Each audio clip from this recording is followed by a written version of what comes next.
आनंद इंगलागी ने क्यों नहीं बताई आगे की स्टोरी? क्यों न्यूज रिपोर्टर दीपा ने आनंद इंगलागी की जासूसी की? किसे पता चला रॉकी और रमिका सेन के सीक्रेट मीटिंग्स के बारे में? हेलो दोस्तों, मैं नितिन आपका स्वागत करता हूं बॉलीग्रेड स्टूडियोज में। Violence violence violence, I don't like it, I avoid it, but violence likes me, can't avoid me. ऐसा ही कुछ शानदार डायलॉग्स एक्शन से साजी इस KGF 2 ने लोगों के दिलों में अपनी जगह बना ली है और KGF चैप्टर 2 के एंड में KGF चैप्टर 3 के हिंट भी दे दी गई है, जिसके बाद से ऑडियंस KGF चैप्टर 3 का वेट कर रहे हैं और सोच रहे हैं कि आखिर क्या होगी आगे की कहानी। KGF के ऊपर इंडियन आर्मी का हमला हो गया था, लेकिन KGF के मजदूर आज भी किसी सेफ जगह पर जिंदा हैं। रॉकी ने प्राइम मिनिस्टर रमिका सेन के कहने पर सरेंडर कर दिया था, लेकिन लोगों के लिए रॉकी का सरेंडर करना एक राज ही था, क्योंकि गवर्नमेंट ने रॉकी को कहीं छुपा दिया था और लोगों ने रॉकी के गिरफ्तार होने की वजह से तोड़फोड़ करना शुरू कर दिया था। लेकिन शायद इसके बावजूद गवर्नमेंट ने ये नहीं बताया कि उन्होंने रॉकी को कहाँ छुपा कर रखा है।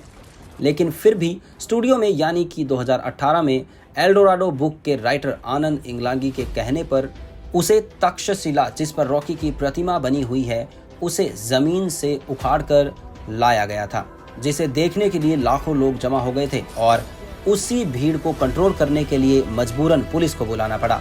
जब न्यूज रिपोर्टर दीपा ने आनंद इंगलागी से आगे की कहानी बताने के लिए कहा, तो उन्होंने कहा कि इसके आगे की कहानी मैं नहीं सुना सकता और ना ही इसके आगे ना कुछ इस बुक के अंदर लिखा हुआ है।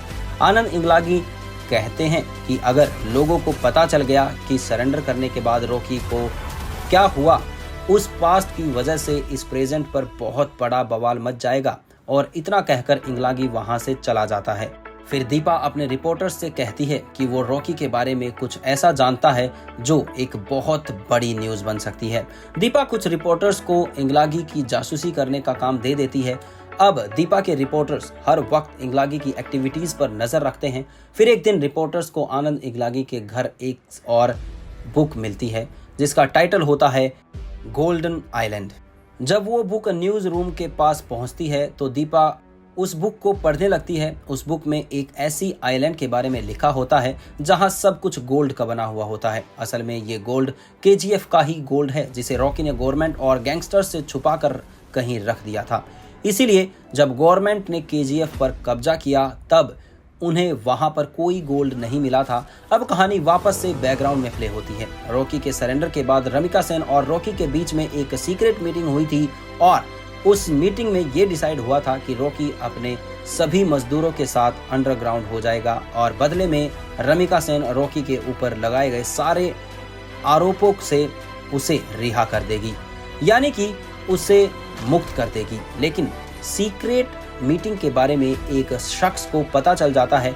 अब वो शख्स कौन है ये मैं आपको नेक्स्ट वीडियो में बताऊंगा। तब तक आप मुझे नीचे कमेंट सेक्शन में बताइए आपको ये कहानी कैसी लगी, और अगर आपको वीडियो पसंद आई है तो प्लीज़ लाइक, शेयर, सब्सक्राइब और यूट्यूब चैनल बॉलीग्रेड स्टूडियोज़, ताकि आप इसी तरह की इंटरेस्टिंग वीडियोस देखना मिस ना कर पाएं। और साथ ही साथ बेल आइकन को प्रेस करके ऑल पर सेलेक्ट कीजिए ताकि न्यू वीडियोस का नोटिफिकेशन आपको सबसे पहले मिले।